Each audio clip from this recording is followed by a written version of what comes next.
Il fut un temps où tout en elle était bruyant. Ses soupirs, ses plaintes, sa fatigue, sa déception. Elle traversait la vie avec une lourdeur qui pesait sur toute la maison. C'était le genre de femme qui n'oubliait jamais un anniversaire, qui assumait toutes les responsabilités non dites et portait toutes les blessures invisibles. Elle dormait peu. Elle souriait rarement. Chaque interaction avec elle ressemblait à une pièce pleine de tension, comme si même les murs retenaient leur souffle. Les gens la disaient lunatique, difficile, à cran, mais personne ne disait qu'elle était épuisée. Pas vraiment, parce que notre société a cette étrange capacité à ignorer la charge émotionnelle que portent les femmes, jusqu'au jour où elle s'effondre en faisant du bruit. Et puis un jour, elle a changé. Pas de thérapie miracle, pas de retraite spirituelle, pas de révélation divine, juste une transformation discrète comme la marée qui se retire lentement du rivage. Un soir, son mari rentra et, sans honte ni remords, dit « Chérie, ça fait 3 mois que je cherche du travail, sans succès. J'ai besoin de souffler.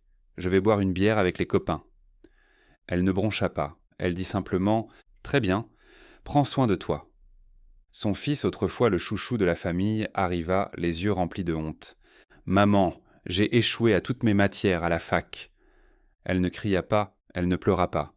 Elle le regarda et dit « Ce n'est pas grave. Tu réessayeras, et si ce n'est pas suffisant, tu redoubleras. Mais cette fois, tu payeras toi-même ton inscription. » Sa fille, elle avait eu un accident de voiture. Toujours pas de drame, pas de cri, juste une réponse calme et posée. Va voir un garagiste, demande le prix. Réfléchis à comment le payer. Et en attendant, prends le bus ou le métro. Même sa belle-fille, avec qui elle n'avait jamais eu de lien fort, arriva timidement avec une valise. « Belle maman, je peux rester quelques mois ici. » Elle répondit paisiblement, « Le canapé du salon est libre. Les couvertures sont dans le placard. » Tout le monde était confus, inquiet, déstabilisé par cette nouvelle forme de paix. Et pourtant, personne ne lui demanda pourquoi elle avait changé. Je vais vous dire ce qui s'est réellement passé. Elle a cessé d'être la poubelle émotionnelle de tout le monde. Elle a cessé d'être la thérapeute gratuite, l'héroïne non reconnue, la guerrière inépuisable. Elle a compris quelque chose de profond. Personne n'écoute tant que vous continuez à crier. Personne n'apprécie votre présence tant que vous ne choisissez pas l'absence. Et personne ne réfléchit tant que vous n'êtes pas un miroir. Elle avait passé sa vie entière à nourrir des gens qui ne l'arrosaient jamais en retour. Elle donnait de l'amour, on lui faisait des reproches. Elle offrait du réconfort, on la critiquait.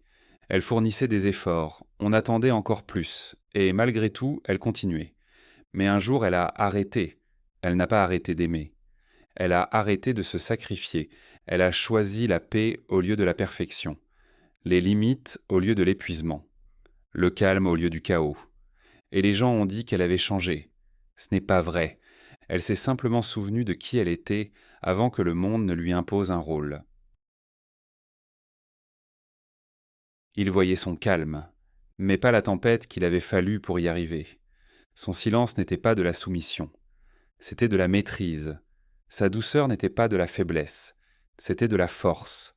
Sa distance n'était pas du rejet, c'était de la clarté. Car on ne peut pas crier dans le vide éternellement. À un moment donné, on comprend que le vide ne répondra jamais. Alors elle a cessé d'essayer d'être entendue. Elle a commencé à s'écouter. Elle a appris à laisser chacun gérer les conséquences de ses actes, à laisser les paresseux ressentir l'inconfort, à laisser les ingrats faire face à leurs lacunes. Et quand elle a cessé de tout porter, un miracle est survenu. Elle a retrouvé du temps. Elle a retrouvé de l'espace. Elle s'est retrouvée, elle. Il y a un mythe, surtout dans les familles, selon lequel celui qui aime le plus doit faire le plus. Mais c'est un mensonge. Aimer ne veut pas dire s'effondrer. Soutenir ne veut pas dire s'oublier. Aider ne veut pas dire s'éteindre. Elle l'a enfin compris. Et elle n'était pas la seule à devoir apprendre la leçon. Sa famille a été obligée de regarder les choses en face, sans le coussin habituel de sa charge mentale.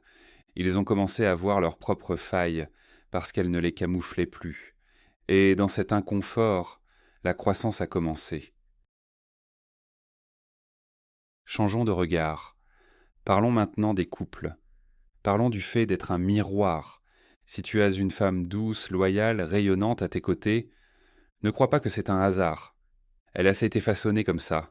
Elle a probablement été arrosée avec gentillesse, nourrie avec sécurité, protégée avec constance. Mais si la femme dans ta vie est froide, distante, fatiguée, ne te précipite pas pour dire qu'elle est compliquée. Demande-toi plutôt quelle part ai-je joué dans ce gel. Parce que la vérité est simple. Tu es le miroir qu'elle utilise pour voir sa propre valeur. Si tu la remplis de doutes, tu verras de l'insécurité. Si tu ignores ses besoins, tu entendras son silence. Si tu piétines ses limites, tu vivras sa distance. Alors la prochaine fois que tu dis ⁇ Elle a changé ⁇ souviens-toi, elle a probablement changé à cause de toi. Trop souvent, on mesure l'amour à ce que l'autre fait pour nous. Mais l'amour mature, c'est ce que nous devenons grâce à l'autre. Tu veux de la loyauté? Sois cohérent. Tu veux de la paix? Arrête de semer le chaos. Tu veux de la tendresse? Offre-lui de la sécurité. Parce que chaque femme porte un jardin en elle. La question c'est, est-ce que tu l'arroses ou est-ce que tu la sèches? Et pas seulement elle, tes enfants, tes collègues, tes amis, chaque relation que tu as est le reflet de comment tu te comportes.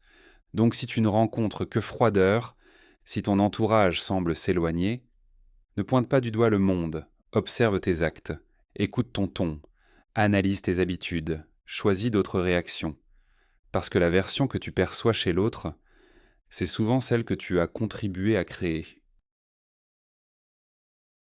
Elle n'est pas devenue douce parce que la vie est devenue facile. Elle est devenue douce parce qu'elle a cessé de se battre à chaque coin de rue. Elle n'est pas devenue calme parce qu'on l'a mieux traitée. Elle est devenue calme parce qu'elle a cessé de confondre sa valeur avec les opinions des autres. Elle n'est pas devenue distante parce qu'elle n'aimait plus. Elle s'est devenue distante parce qu'on ne voyait plus à quel point elle aimait jusqu'à ce qu'elle disparaisse. Alors la prochaine fois que tu vois quelqu'un changer, ne t'empresse pas de le juger. Interroge-toi, et peut-être, juste peut-être, tu comprendras que ce changement n'était pas en lui. Il était dans le miroir qu'il te tendait depuis toujours. Merci d'avoir exploré avec nous les profondeurs de l'esprit humain. Abonne-toi à The Psychology of Mindset pour continuer ce voyage vers la compréhension de soi et la maîtrise de ton propre chemin.